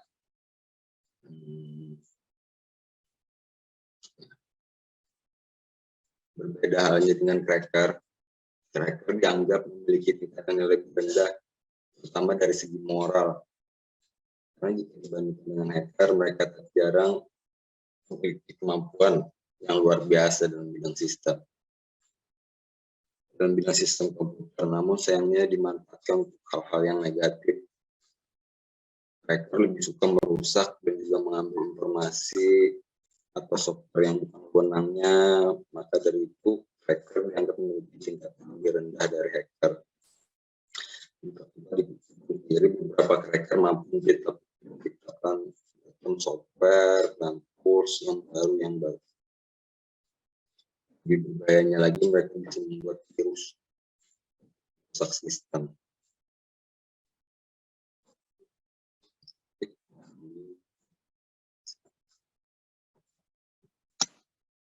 Perbedaan pandangan terhadap keamanan komputer.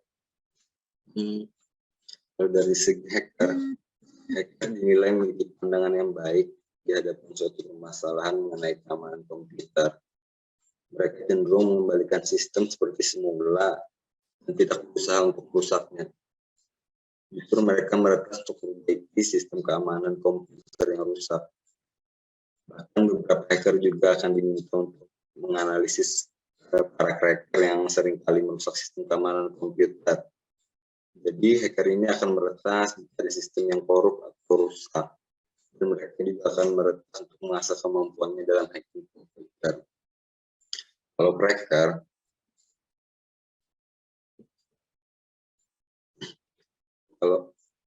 cracker itu berusaha memperbaiki sistem, maka cracker itu sebaliknya. Berbeda dengan para hacker, mereka justru cenderung ingin meretas, merusak, mengambil data-data penting, sistem keamanan dibobol, segala hal yang berbau dengan negatif, mengambil suatu hal yang penting dari suatu sistem pekerjaannya para cracker. Seperti saya katakan sebelumnya, aksi mereka ilegal. Jadi cracker ini akan melakukan segala cara untuk merusak, bahkan sedang mencuri beragam informasi dari sistem komputer. Mereka tidak akan mengembalikan sistem keamanan komputer yang sudah rusak, mereka akan meninggalkan itu saja yang menimbulkan beberapa kerugian buat sistem yang dibobolnya.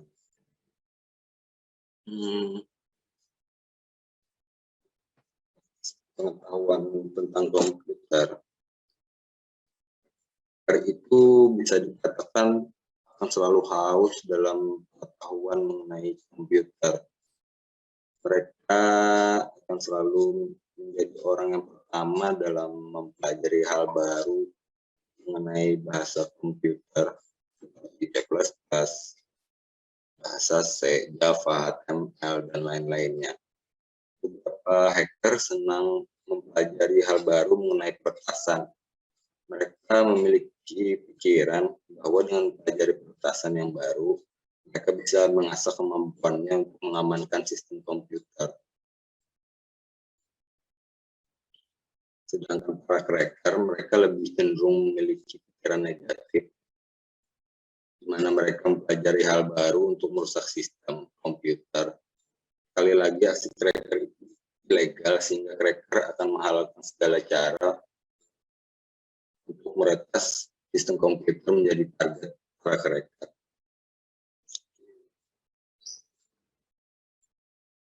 Dan selanjutnya, kalau hacker itu memiliki tujuan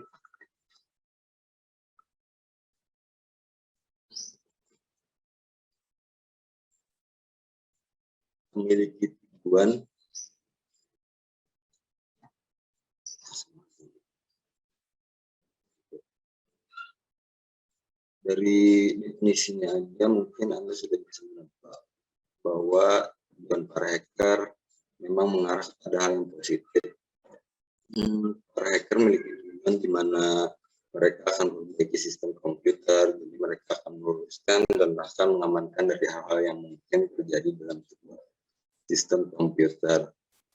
Mereka tak segan membuat keamanan lebih terjaga dari tangan-tangan nakal para hacker. Kalau hacker, jika ada yang meretas komputer dengan tujuan mencari informasi, data, foto, atau hal-hal jahat lainnya, maka bisa dipastikan ia adalah seorang cracker. Para cracker cenderung memiliki niat yang negatif, merusak, mencuri, bahkan mereka akan peduli bahwa perbuatannya itu ilegal dan melanggar hukum. Secara garis besarnya itu hacker itu bertujuan untuk menjaga sistem keamanan. Kalau cracker itu merusak keamanan dari sistem komputer.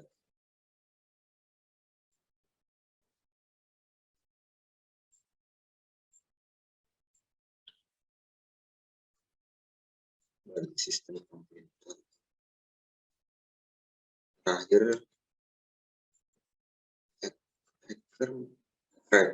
cracker itu yang paling berbahaya dari cracker. Mereka bisa membuat dirinya bersifat destruktif atau merusak, menjadikan suatu hubungan. Paling bahaya itu penjualan kartu kredit, pembobolan rekening bank, email, web server, membuat virus. Dan disinilah biasanya para instansi membayar hacker untuk menjaga keamanan dari sistem mereka dari para hacker. Mungkin segitu dari saya. Terima kasih teman-teman. Assalamualaikum warahmatullahi wabarakatuh. Waalaikumsalam warahmatullahi wabarakatuh. Terima kasih banyak Pak Lutfi Heriadi Anwar. Materi yang diberikan seputar pahami perbedaan hacker dan juga cracker. Tadi cukup jelas apa yang disampaikan oleh Pak Lutfi, dan tibalah waktunya saya untuk membacakan pertanyaan-pertanyaan yang masuk, dan saya langsung menuju ke penanya pertama. Ditujukan kepada Mas Andi Rif. Pertanyaannya adalah bagaimana sih Bang menjaga warisan budaya di era digital, contohnya dalam dunia musik? Karena kan Abang ini udah pengalaman di dunia musik. Apakah peran yang dapat kita lakukan untuk menjaga dan juga mengenalkan budaya Indonesia? Baik, kami masih terus menunggu Mas Andi Rif untuk bersama kami. Cukup jelas ya pertanyaan yang saya ajukan, Mas? Jelas. Baik. Jelas, ada unik ya pertanyaannya, menjaga warisan budaya. Warisan budaya ya, maksudnya ya manfaatkanlah ya dengan membuat konten-konten ya untuk itu mengenalkan budaya kita gitu.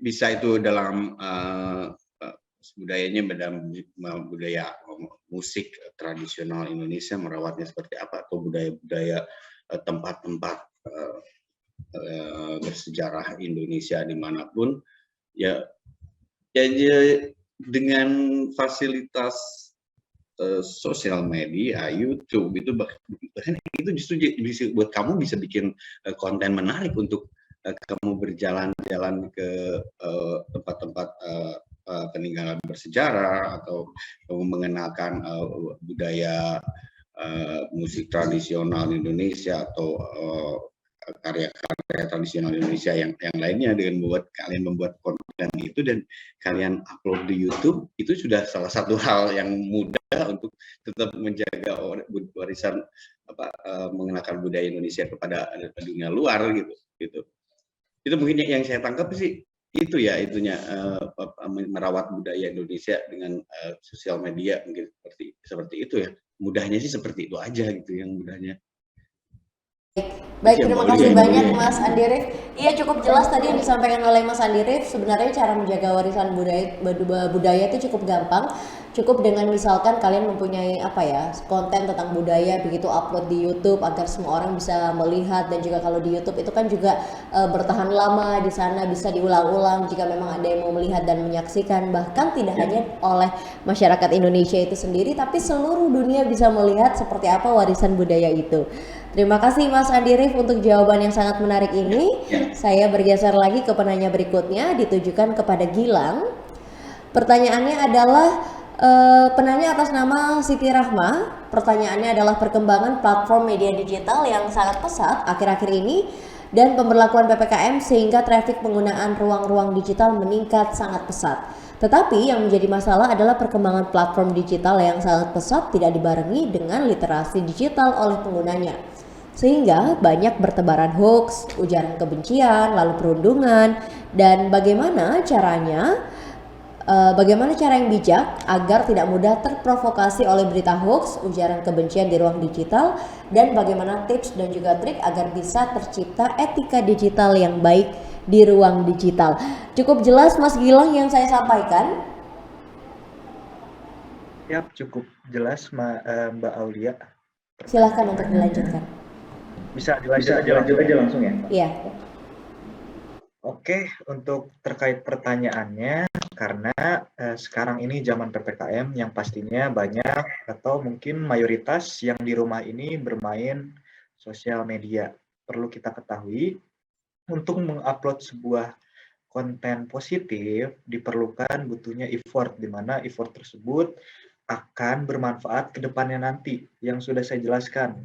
Nah, kalau untuk berkaitannya dengan hoax, yang sudah saya jelaskan bagaimana hoax tersebut kita analis, kita filter, lalu kita ambil positifnya dan buang negatifnya.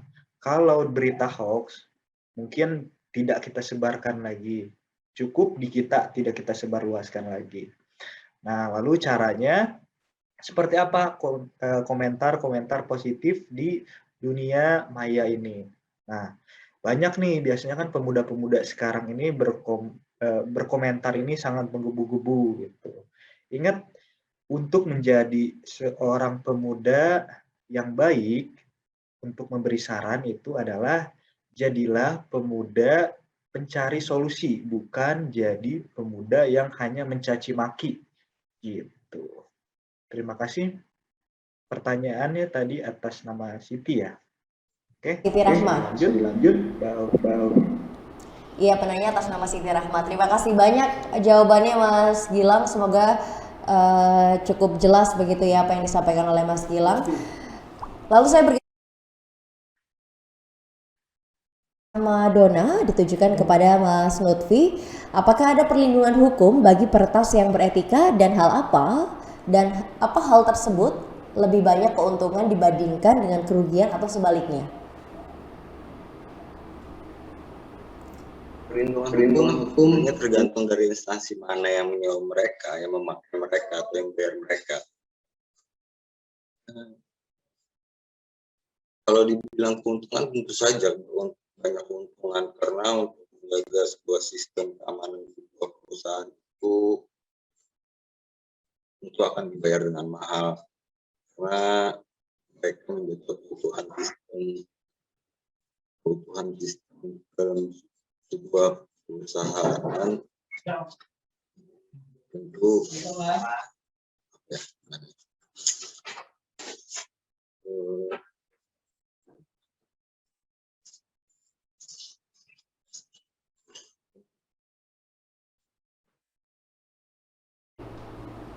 Sudah cukup jawabannya?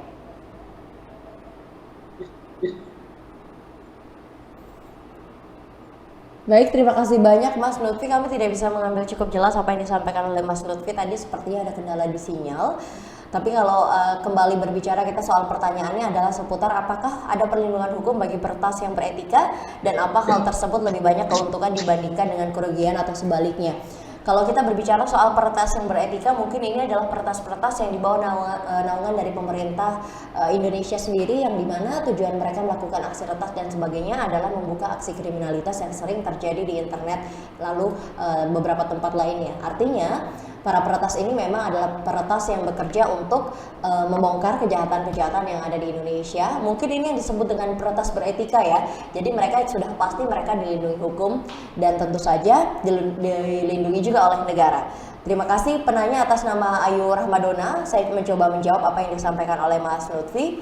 Kita bergeser lagi ke penanya terakhir atas nama Eli Alvitasari, ditujukan kepada Kak Rizky Haryanto. Bagaimana cara menanamkan pola pikir untuk tetap mengatur keuangan dan pengeluaran agar tidak berlebihan? Apakah ada tips atau mungkin cara yang kreatif untuk mengendalikan atau menambah penghasilan di tengah pandemi saat ini? Silahkan. Oke, terima kasih Mbak Lia tadi dari Eli ya. Oke, thank you banget Eli tadi atas pertanyaannya ya. Jadi bagaimana sih cara kita menanam mindset untuk bisa mengatur keuangan kita? Pertama, teman-teman itu harus tahu dulu pendapatan teman-teman sebulan itu berapa ya. Jadi dalam 1 bulan teman-teman jika ditotalkan itu pendapatannya berapa. Oke, setelah teman-teman tahu, nah mindset yang harus teman-teman tanam itu adalah tadi tujuannya. Oke, teman-teman itu kan ingin bekerja sampai kerja keras lah ya, intinya bekerja keras. Itu tujuannya itu apa gitu. Tujuannya tuh ingin teman-teman tuh ingin seperti apa kayak gitu. Nah, mungkin ada beberapa yang kayak, oh saya kerja keras pengen nikah cepat misalkan, sekarang lagi banyak. Atau misalkan saya pengen bebas finansial seperti itu. Nah, jadi kembali ke tujuannya terlebih dahulu. Tujuannya untuk apa? Nah, setelah tahu tujuannya, baru dari Mbak Eli sendiri tadi bisa menggunakan untuk manajemen tadi kayak gitu. Bisa dari Mbak Eli disisihkan uangnya, misalkan 50% untuk kebutuhan kayak gitu ya, atau misalkan 30% untuk keinginan Mbak Eli sendiri seperti itu. Nah, terus bagaimana sih dari kita untuk bisa budgetingnya kayak gitu. Yang pertama dari Mbak Eli sendiri harus bisa melist atau memberikan catatan kebutuhan apa saja yang memang sekiranya itu tetap ya. Jadi per bulannya itu sudah pasti seperti itu, tidak ada perubahan. Setelah itu ada juga list atau catatan untuk keinginan dari Mbak Eli sendiri. Misalkan setiap bulannya Mbak Eli pengen ada self reward, atau misalkan pengen nih belanja online yang memang sekiranya tuh ya karena ngelihat barangnya lucu atau gitu. Itu boleh ya sebenarnya, belanja yang memang hal-hal yang kayak lucu atau seperti apa itu boleh gitu ya. Cuman memang harus ada budgetnya kayak gitu. Harus disisihkan berapa. Jadi hanya misalkan contoh 500.000 untuk atau 300.000 ya untuk budget belanja misalkan online shop kayak gitu. Ya sudah 300.000 ya itu boleh dipergunakan untuk belanja online seperti itu kayak gitu. Jadi pola-pola itu semua memang akan terbentuk saat Mbak Eli sendiri ada tujuannya, kurang lebih kayak gitu. Oke, baik, terima kasih banyak Mas Rizky untuk jawabannya. Mas Rizky menjelaskan juga cukup jelas begitu bagaimana untuk mengatur pola-polanya seperti apa agar keuangan dan juga pengeluaran tidak berlebihan dan juga bisa menambah apa ya, pundi-pundi begitu di masa pandemi saat ini. Terima kasih banyak Mas Rizky sekali lagi. Sebelum saya membacakan 5 nama calon pemenang, harusnya ada 10 nama. Jadi saya hanya menyebutkan 5 nama calon pemenang. Sisanya silahkan Anda terus pantau Instagram litdik.kalimantan. Nanti dari Instagram litdik.kalimantan akan diumumkan 10 nama calon pemenang yang mendapatkan hadiah 1 juta untuk 10 orang pemenang. Sebelum saya umumkan, saya ingin bergeser lagi ke para peserta, para narasumber untuk kembali menyalakan kameranya. Kita akan foto bersama untuk menutup acara pada pagi hari ini. Silahkan yang kameranya masih di-off-kan untuk kembali dinyalakan. Saya menunggu teman-teman untuk kembali menyalakan kameranya. Oke, sudah. Saya berikan waktu 10 detik untuk bersiap. 1, 2, 3, 4, 5, 6, 7, 8, 9, 10. Oke, sudah menyala semua ya seluruhnya ya. Siap menghadap ke kamera masing-masing. Ada berapa slide guys? Ada 2 slide. Saya akan kandang selama 2 kali. Silahkan terus menghadap ke kamera. 1, 2, 3. Sekali lagi. Menghadap ke kamera, 1, 2, 3. Oke, saya bacakan 5 nama calon pemenang. Yang sisanya silahkan terus pantau ya Instagram litdik.kalimantan. Kelima nama ini adalah yang pertama Ayu Rahmadona, yang kedua ada Eli Alvitasari, lalu juga ada Siti Rahma, ada Rudi Sulaiman Siregar, dan yang terakhir ada Instagram atas nama MNIKDesi. Silahkan nama-nama tersebut dan juga seluruh peserta yang saat ini mengikuti acara pada pagi hari ini. Kalau Anda merasa sudah bertanya, lalu juga sudah posting di Instagram, silahkan terus pantau sosial media dari litdik.kalimantan. Nanti di sana akan diumumkan apakah nama kalian menjadi pemenang yang berhak mendapatkan 1 juta untuk 10 orang pemenang. Kita sudah melalui seluruh rangkaian acara, beragam acara sudah kita lalui, mulai pemaparan materi, bahkan sudah menjawab seluruh beberapa pertanyaan yang masuk. Tidak bisa semuanya, sekali lagi saya mohon maaf, ada keterbatasan waktu di sini. Semoga pertanyaan-pertanyaan yang tadi diajukan cukup menjawab pertanyaan yang diajukan oleh para peserta. Saya mengucapkan banyak terima kasih kepada Mas Andi Rif, tadi udah nyanyi juga. Terima kasih banyak Mas Andi Rif sudah menyediakan waktunya untuk memberikan materi dan juga bernyanyi. Lalu juga ada Mas Muhammad Rizky Haryanto, terima kasih untuk materinya. Lalu juga ada Mas Gilang Alfianto, terima kasih banyak Mas Gilang untuk materi yang diberikan. Lalu yang terakhir tadi ada Mas Lutfi Haryadi Anwar, seorang programmer, materinya seputar perbedaan hacker dan juga cracker. Baik, akhir kata saya mengucapkan banyak terima kasih kepada seluruh narasumber, seluruh peserta yang sudah mengikuti webinar pagi menjelang siang hari ini. Semoga banyak ilmu-ilmu yang bisa kita implementasikan dalam kehidupan sehari-hari dan juga bermanfaat untuk kita semua. Akhir kata dari saya, wassalamualaikum warahmatullahi wabarakatuh.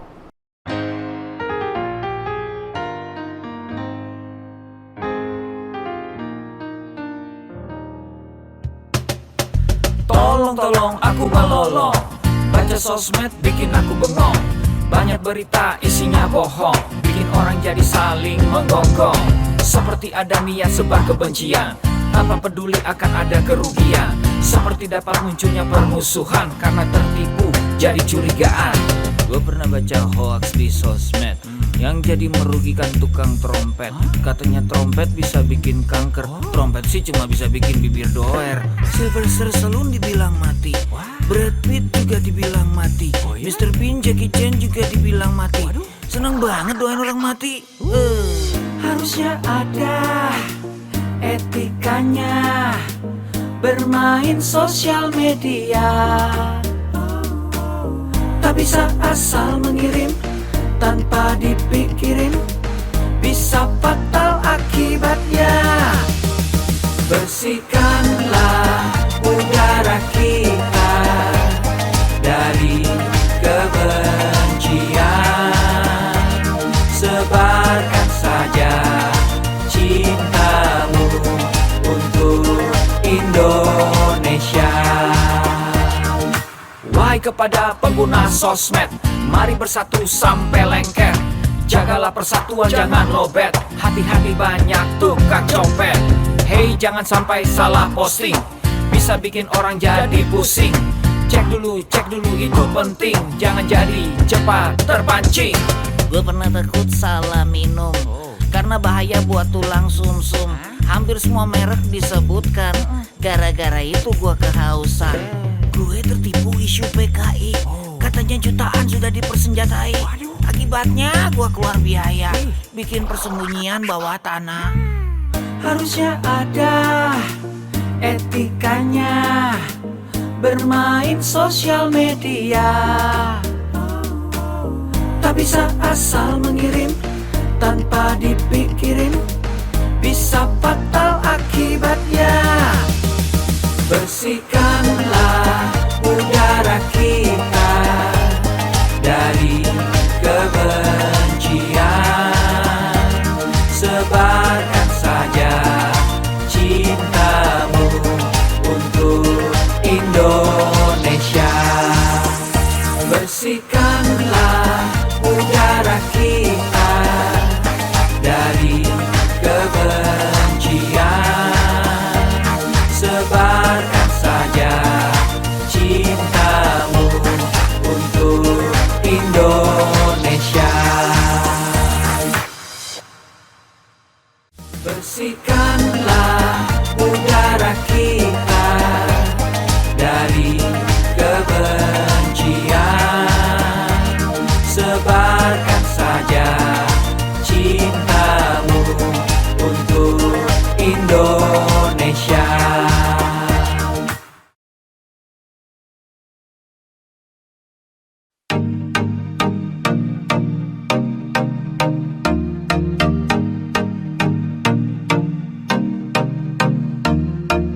Cek dulu, cek dulu,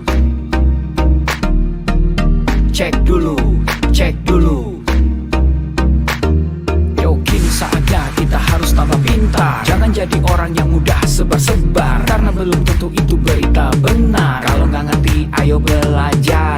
Mulailah curiga jika sudah suruh-suruh. Sebarkanlah, hey, tunggu dulu. Periksalah kalimat, kok banyak tanda seru. Banyak huruf besar, mata gue jadi ngilu. Coba dicari beritanya dulu, mendingan begitu daripada keliru. Apa untungnya sebar kabar palsu, daripada nanti kamu yang malu. Cek dulu, daripada nanti kamu yang malu. Cek dulu, siapa tahu hoax. Yup. Hello.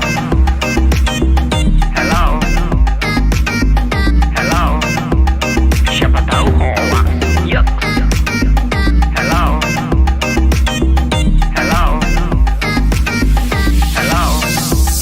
Siapa tahu hoax. Hoax itu konten yang negatif, tujuannya itu ya provokatif. Paling cocok buat orang yang sensitif.